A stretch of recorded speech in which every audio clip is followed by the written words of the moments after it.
Bapak Ibu Saudara, saya berdoa waktu saya belum terjun ke laut, saya berdoa. Saya bilang, Tuhan, tidak ada pilihan lain kecuali saya harus turun ke laut. Tuhan tahu saya tidak tahu berenang.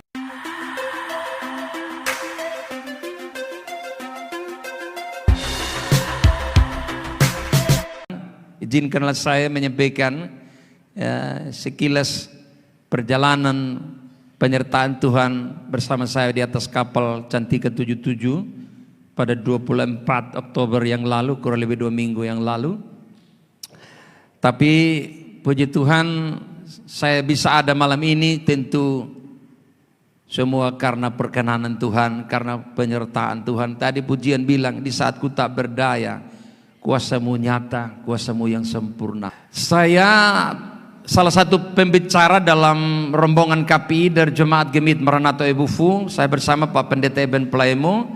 Kami dipersiapkan dalam satu paket pelayanan KPI di Kelasis Alor Barat Daya, terhitung tanggal 23 itu sampai dengan tanggal 28 ya, sesuai jadwal itu kami selang-seling khotbah.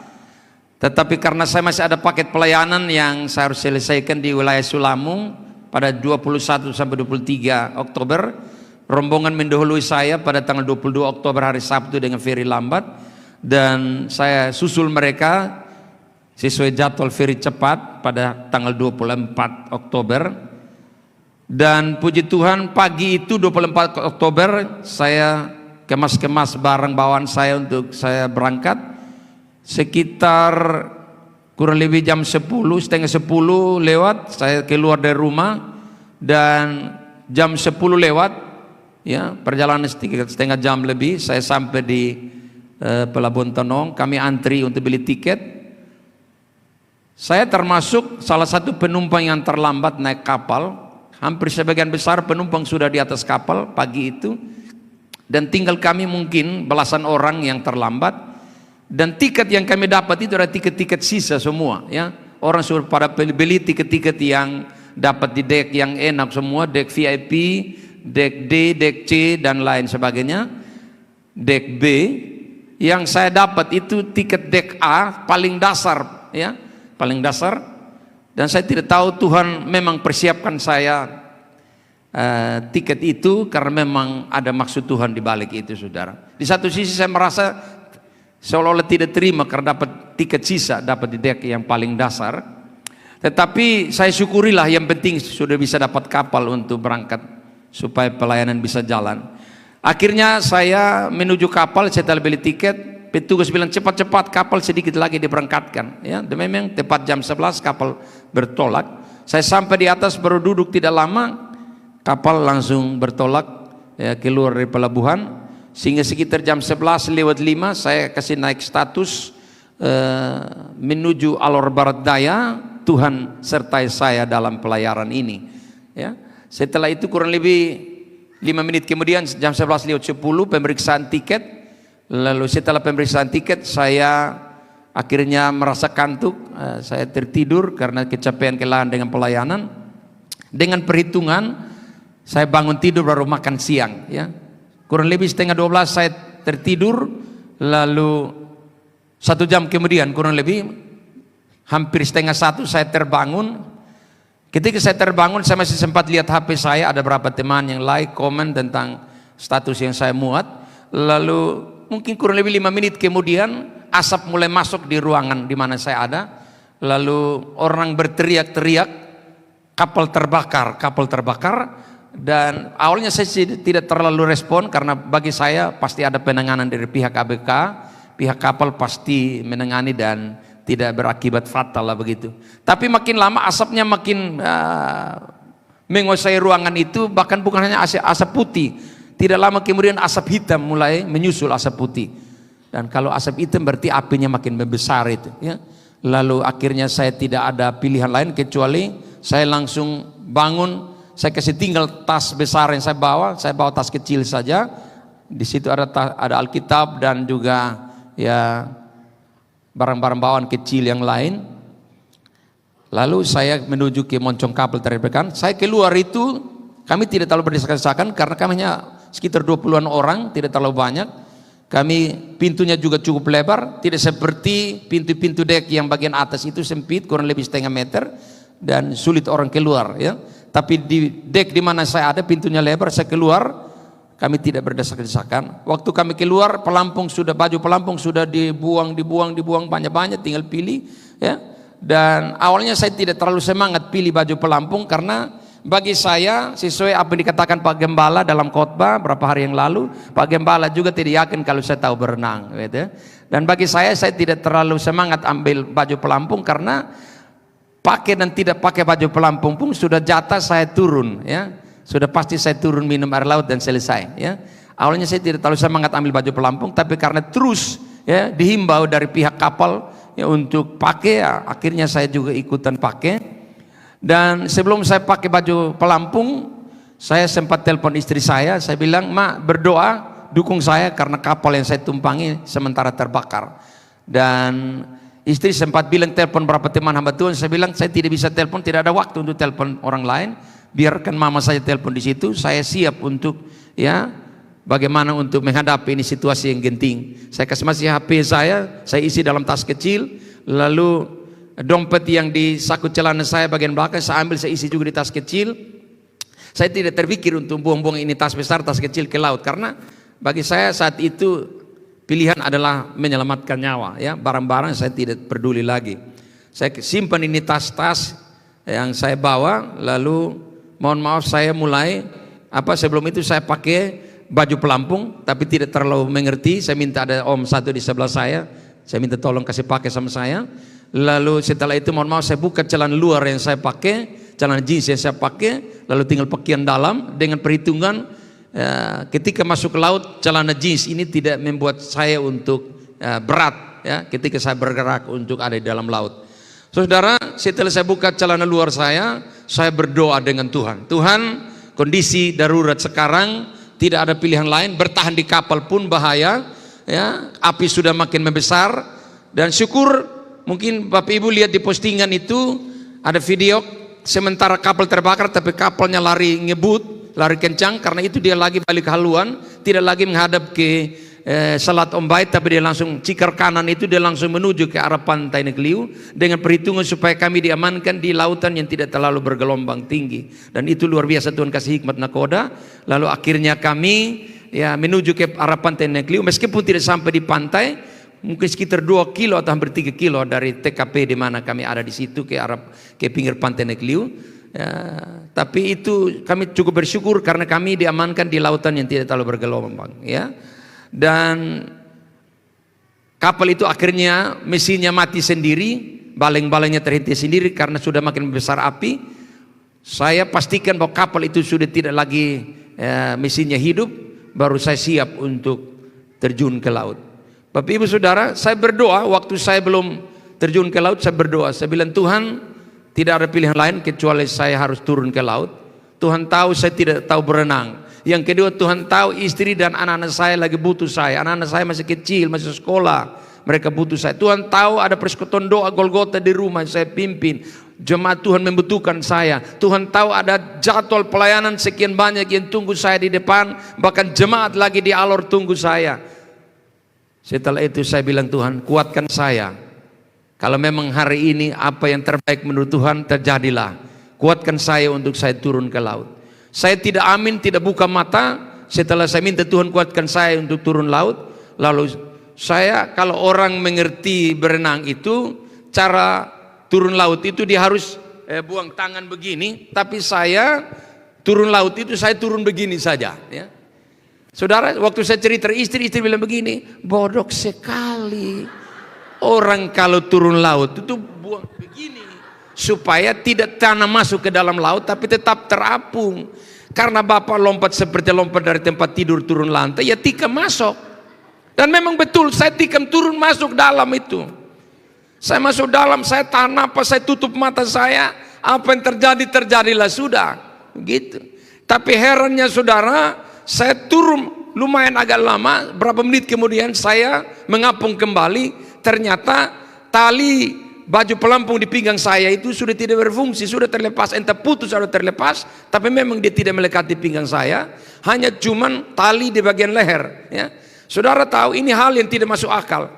Tidak masuk akalnya begini, kalau memang ikatan di pinggang tidak terikat lagi, maka sudah pasti tinggal di leher, maka baju pelampung itu akan lebih dulu naik ke atas. Saya akan tergantung seperti apalah begitu ya, orang gantung diri begitu ya. Dan itu kemungkinan fatal bagi saya kalau tali cekik leher saya, tali baju pelampung cekik leher saya itu kemungkinannya fatal. Tapi herannya baju pelampung tidak mengapung dahulu, tapi sama-sama dengan saya tetap melekat di dada saya ya dibantu untuk mengapung kembali. Beri kemuliaan bagi Tuhan. Itu mujizat yang pertama.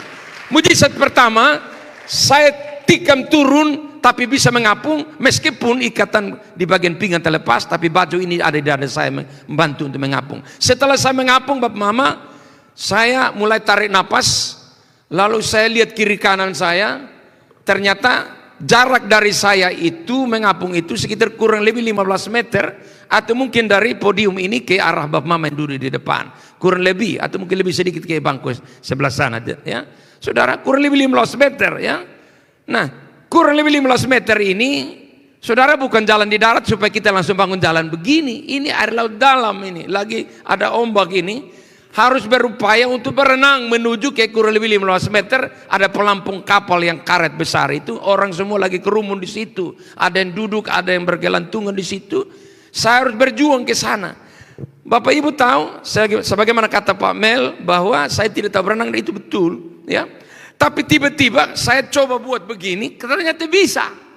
Saya coba buat begini, bisa. Oh bisa, saya maju pelan-pelan, maju pelan-pelan, maju pelan-pelan. Ternyata bisa. Saya mengayuh begini, bisa maju terus, dan akhirnya saya berapa menit kemudian saya sampai di pelampung besar itu. Lalu banyak orang kerumun di situ. Saya coba, orang kerumun bilang saya seti-seti sandoang begini, geser-geser orang, saya dapat celah, lalu saya dapat pegangan, ada pegangan di situ, ada tali untuk kita pegang di situ. Saya pegang di situ, lalu puji Tuhan, saya kurang lebih jam 1 mulai bergantung di itu pelampung kapal.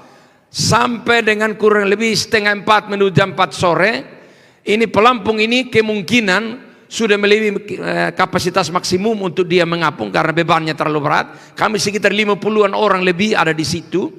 Lalu dia pelan-pelan mulai turun, dia mulai mau tenggelam ini pelampung. Lalu orang semua teriak histeris, ya, menangis semua. Aduh Tuhan, aduh Tuhan, aduh Tuhan, aduh kami mati sudah. Yang Muslim Bismillah, aduh astagfirullahaladzim semua gitu ya.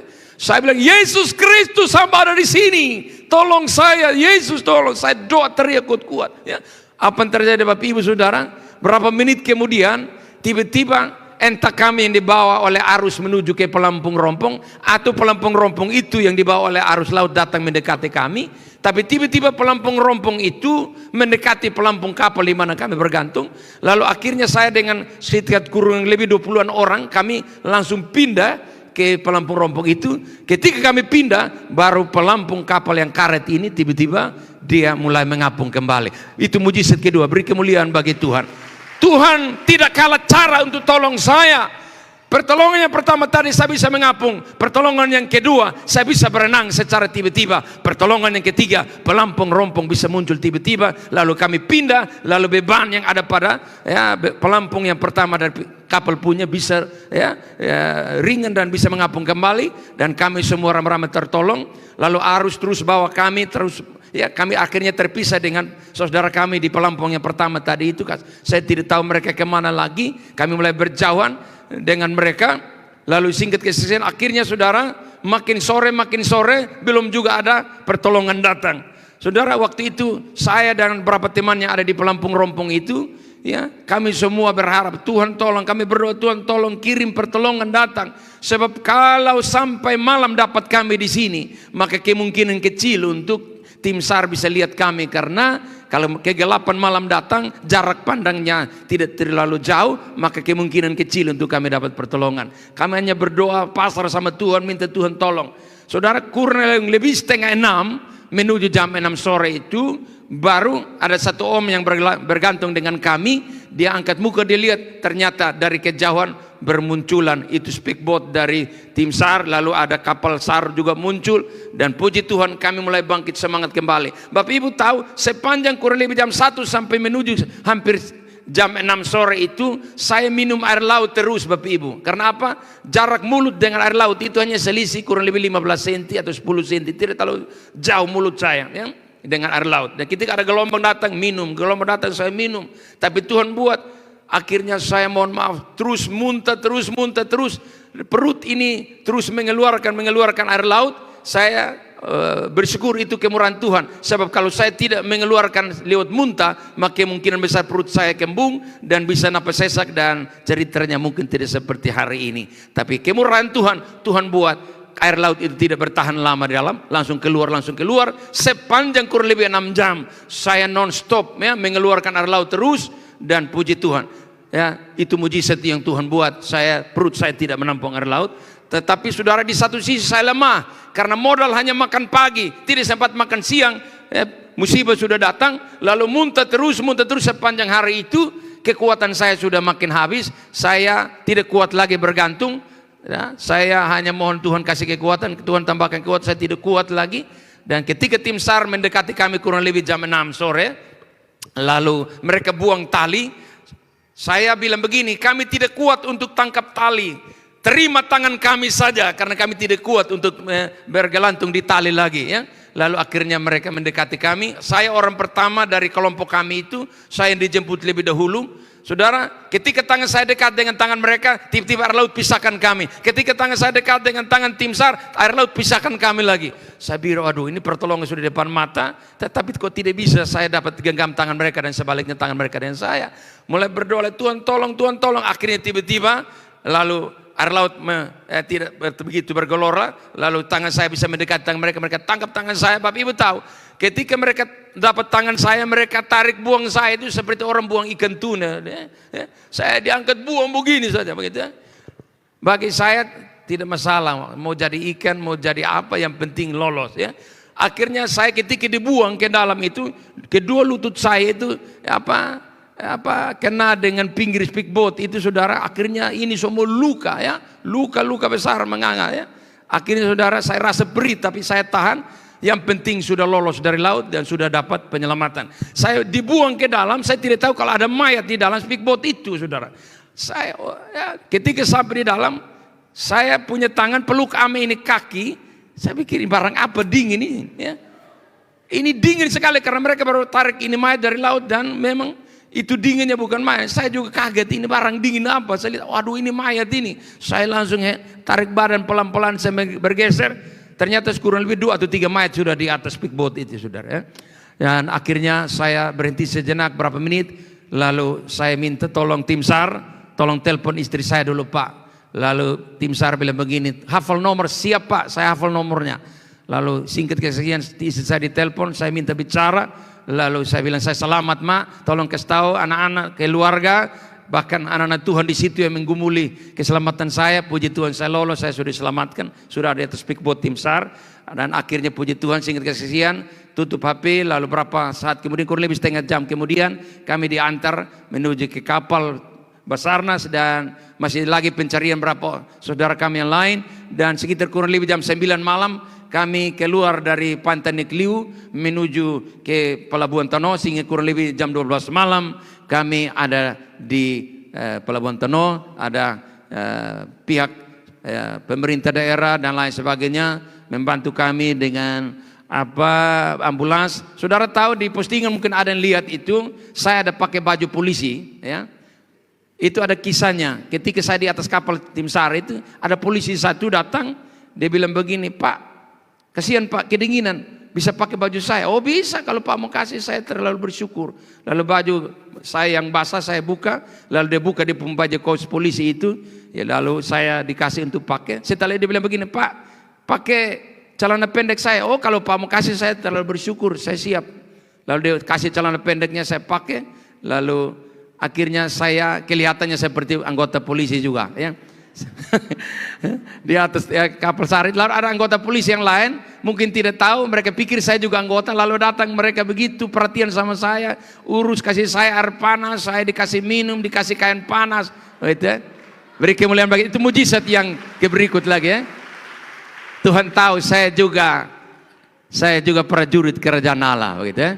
Alkitab berkata dalam Mazmur Mereka yang melayani Tuhan adalah mereka rombongan prajurit Kristus, ya. Mereka adalah pahlawan-pahlawan Kristus, dan itu saya alami. Saya diurus luar biasa, ya.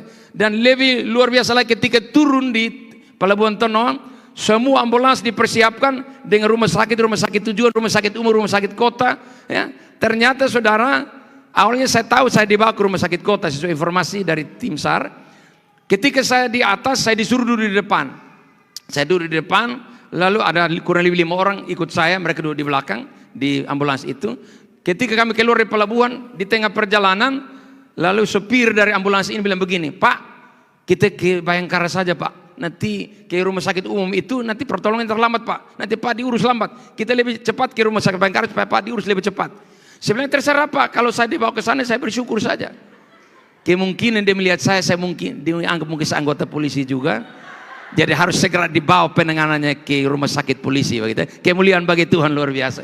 Saya telepon istri saya bilang kasih tahu keluarga, anak cucu, anak-anak Tuhan yang jemput di Tenoh, semua menuju ke Bayangkara karena saya diantar ke Bayangkara. Menurut saya kemungkinan ada ambulans yang lain ikut ke Bayangkara. Ternyata sampai turun, sampai ini ambulans keluar dari area parkir, tidak ada ambulans yang lain, hanya satu ambulans yang bawa saya, yang masuk ke rumah sakit Bayangkara. Berarti kesimpulannya saya dianggap anggota polisi juga.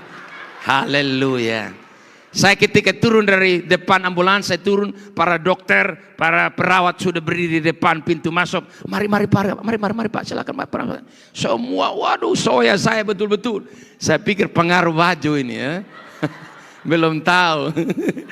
Haleluya. Saudara, itu sedikit kesaksian, masih ada poin-poinnya lain, tapi kita tidak cari waktu. Tapi intinya, saya bisa lolos itu karena ada banyak orang berdoa, termasuk Pak Gembala juga pasti doa bagi saya, dan biar rindu untuk malam ini saya ada di sini. Dan terima kasih untuk jemaat Tuhan, bahkan semua person-person doa, gereja-gereja, para teman pendeta, para teman hamba Tuhan yang berdoa bagi saya. Saya bisa berdiri malam ini dengan megah, dengan gagah.